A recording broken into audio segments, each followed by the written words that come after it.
Hey, it's Don Skaggs again with Empowered Inventing, the one place where you can go where we try to help you help other people by taking your great innovation, the right opportunity, mixing that with sound wisdom so you can turn them into real things like products and businesses. And those people that you help by inventing these things and turning them into real products and businesses, they say thank you. Please continue helping us by sending you certificates of appreciation called dollar bills. So anyway, today I want to talk to you a little bit about the inventor of the telephone. Now, this is my prop, by the way, just in case you didn't know, a little object lesson here. So when you hear the name Alexander Graham Bell, you immediately think, if you know history, oh, the inventor of the telephone. And Alexander Graham Bell has kind of an interesting story. His wife and his mother were both deaf, and this profoundly influenced his life's work. He had inventions in optical communications, hydrofoils, aeronautics. He invented something called the audiometer. So he had a lot of things had to do with sound, had to do with hearing, had to do with, you know, what became this. This isn't connected to anything, by the way.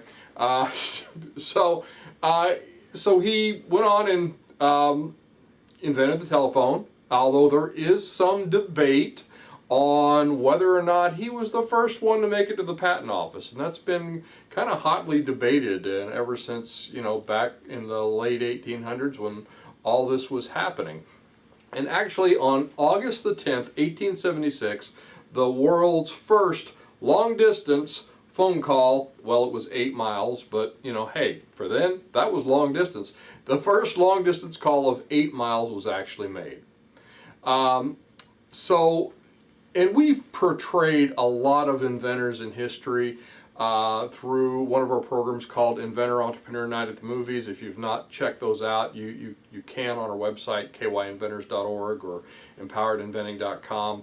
And then we do those live in a lot of our meetings sometimes at Inventors Network Online or Inventors Network Kentucky. So we do this thing called Inventor Entrepreneur Night at the Movies. And we look into these people's lives, and sometimes it's Steve Jobs, sometimes it's Edison, sometimes it's, you know, maybe we'll do one on Alexander Graham Bell. I don't think we've done one of those yet.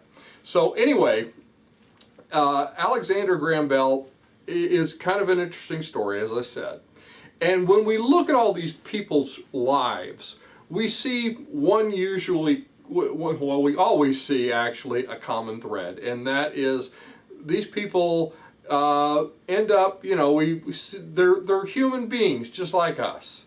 And just like all the rest of us, you know, there's good and there's bad. There's mistakes they make, there's challenges that they're facing. They overcome these challenges. That's what makes these just interesting lessons for inventors and entrepreneurs in this program that we do. But not to get off really too much on that, what I'm trying to say here is that usually there's more than just, oh look, they invented this.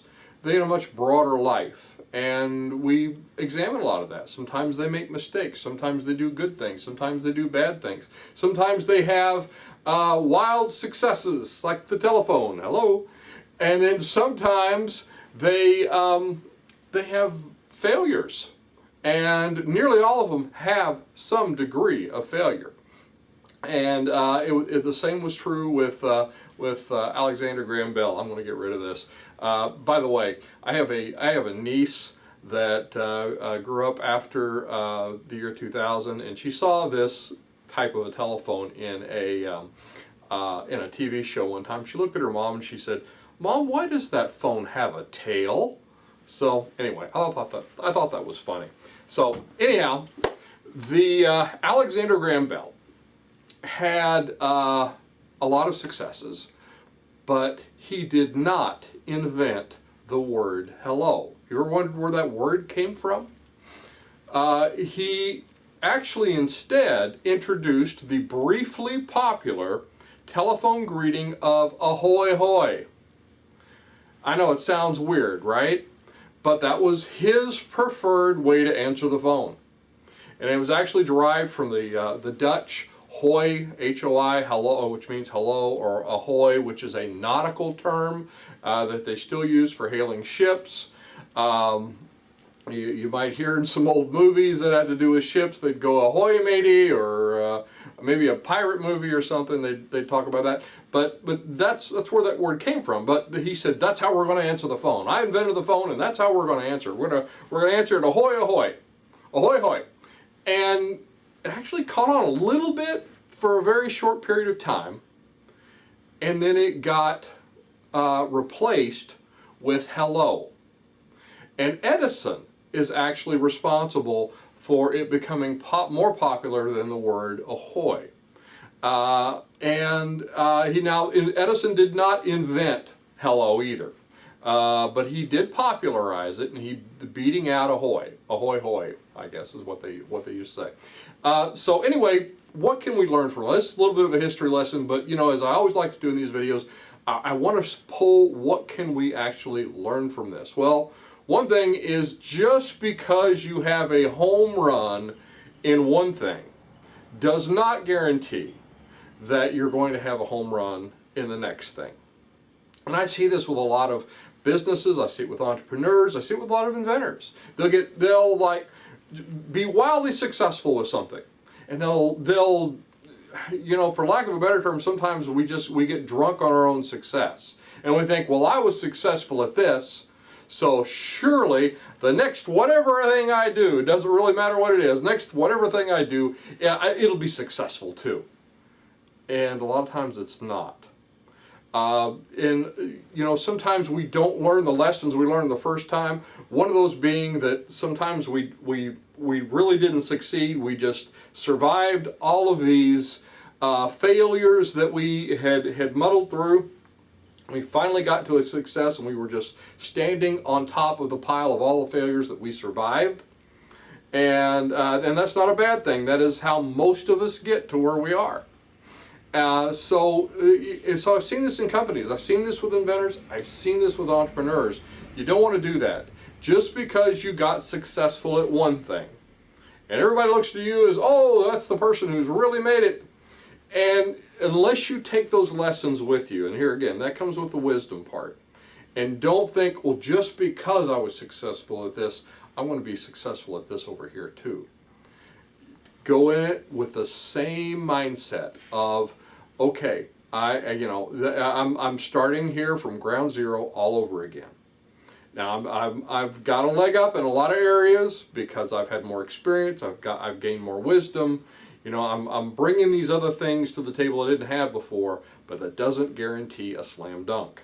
So you just have to be aware of that going in. And I think it helps you knowing that going into the second thing that you end up doing. Same thing if you have a fail and you're picking yourself up.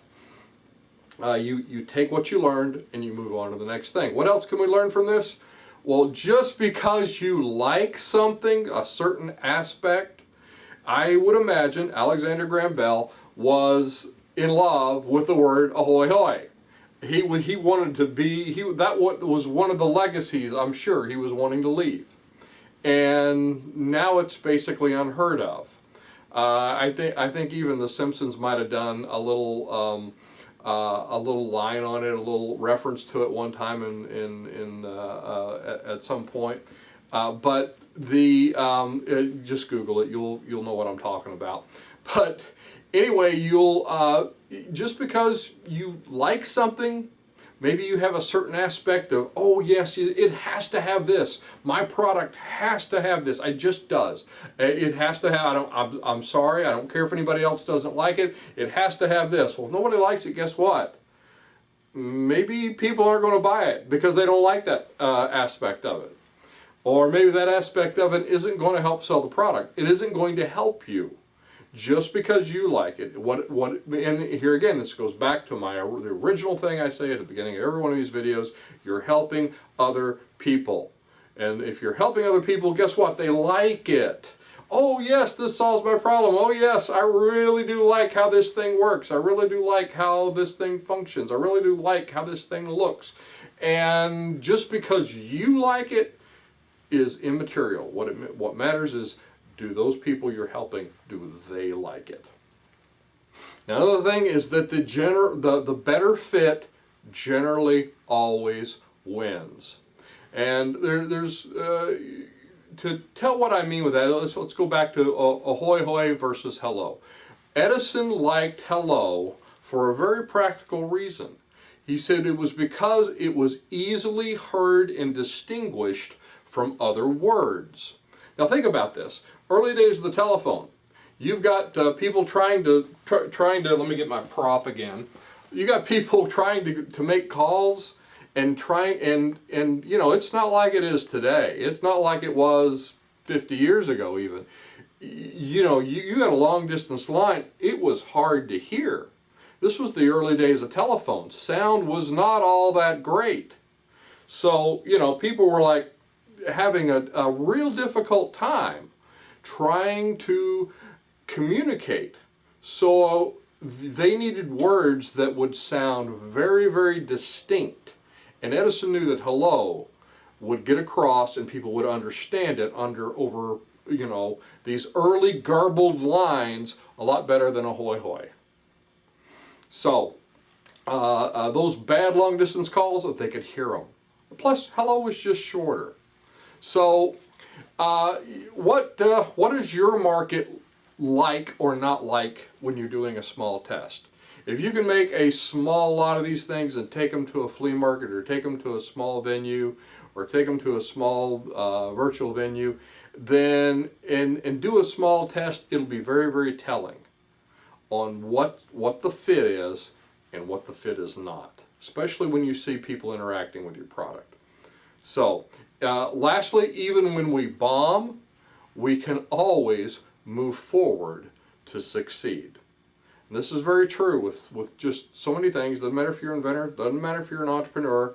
You know, you might have a fail here. I mean, Bell did a lot of things.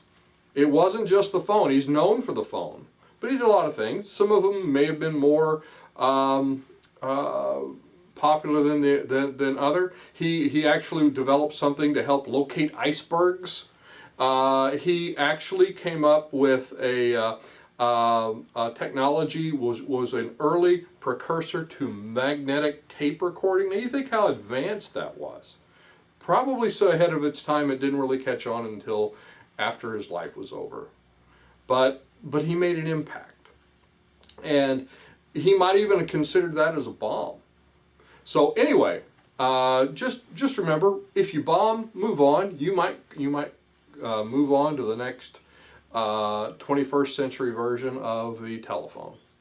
So anyway, I hope this was helpful. I'm Don Skaggs. This is Empowered Inventing TV. Be sure and like, subscribe, help us to build our tribe, and check out, if you're looking for a deeper dive of ways we teach you really good sound ways of taking the right steps forward with your idea for a business or a product. Check us out, empoweredinventing.com. We've got a slew of classes you can take on just about every step of the process. So anyway, I'm Don Skaggs. I hope this is helpful again, and I will look to see you at the next meeting, workshop, maybe one of our online classes, or on the next video.